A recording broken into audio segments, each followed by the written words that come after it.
Hey guys, so today we'll be learning about the physical features of India. Let's get started.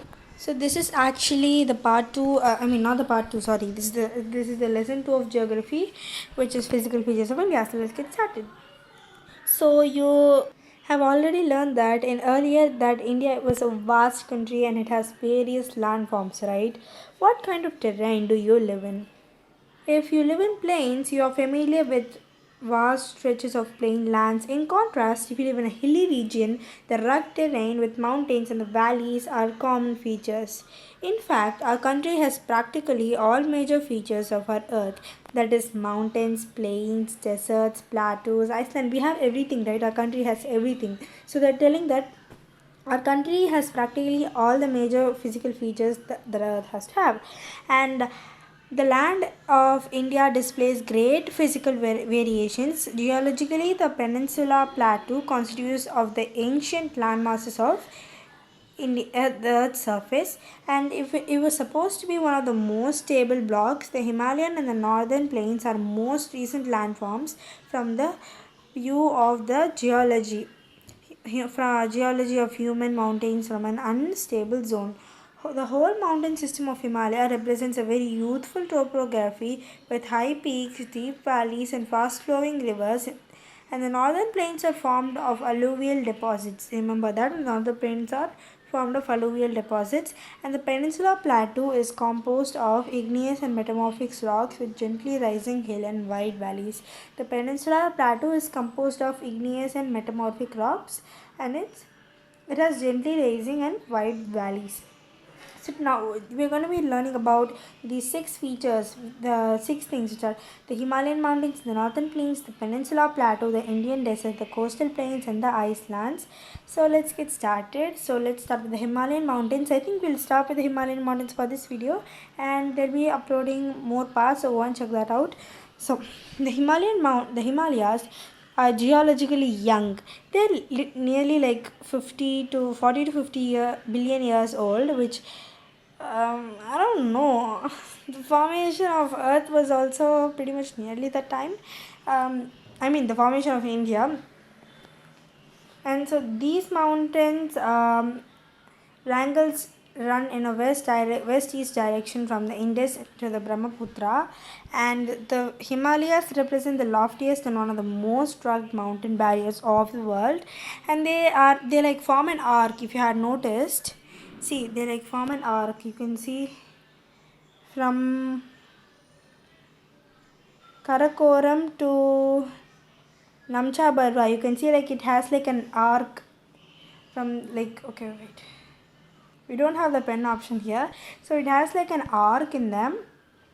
So yeah, and the Himalayas represent the loftiest and one of the most rugged areas, and they form an arc which covers the distance about 2400 kilometers, and their width varies about 400 kilometers in Kashmir to 150 kilometers in Arunachal Pradesh. So how much is distance of 2400 kilometers, and the width varies from 400 kilometers in Kashmir and 150 kilometers in Arunachal Pradesh.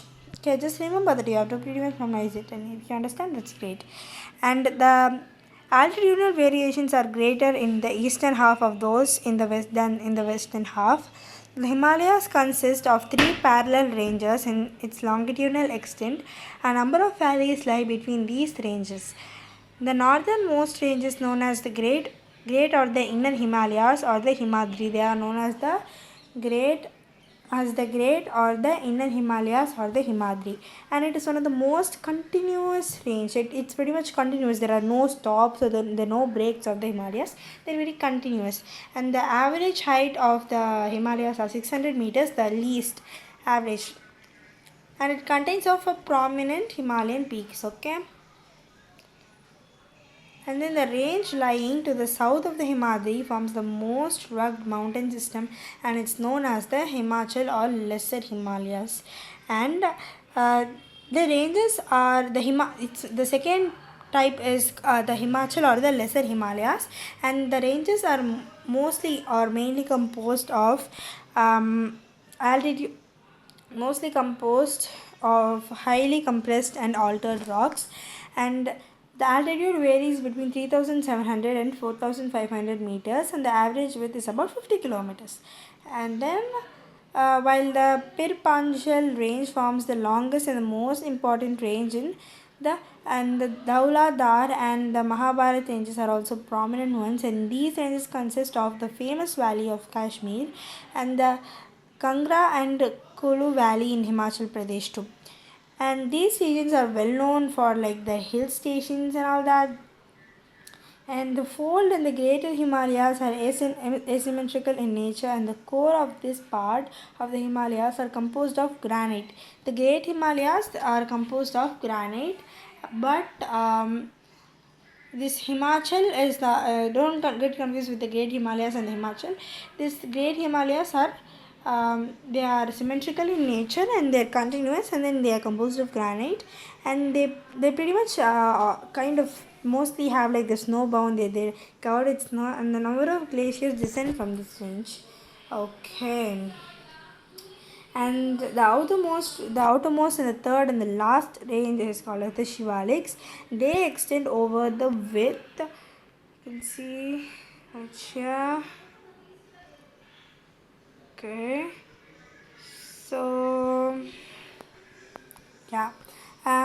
Out of 10 to 50 kilometers, they have an altitude varying between 900 to 1100 meters, and these ranges are composed of solid sediments that brought down the rivers in the main Himalayan ranges located farther north, and these valleys are covered with thick gravel and alluvium. So what happens here is the longitudinal valley Shivaliks are known as the duns. You heard this dun somewhere, right? It's Jera dun, you guys. And these are also known as the quarterly dun and the partly dun. Some well-known duns. And then what happens here is when all the alluvium and gravel goes into the water, it gets pretty much like a road, and the water just gets pushed to the to the other side, which is called as which forms like a normal road, and that's called as a dun. So yeah. Now the category, we have to find out some regional names for the Himalayas. We can say like the Kashmir Himalayas, the Himachal Himalayas, and the Kumaon Himalayas, the Sikkim Himalayas, the Eastern Himalayas, and the Purvanchal Himalayas. You can say a lot of regional names that are there.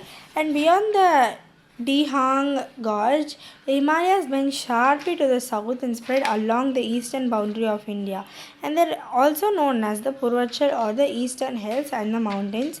And these hills are mostly composed of strong sandstones. Which are sedimentary rocks covered with dense forest, and they are mostly run as parallel ranges and valleys. And the Purvanchal comprises of Prati Hills, Naga Hills, and the Manipur Hills and the Mizo Hills.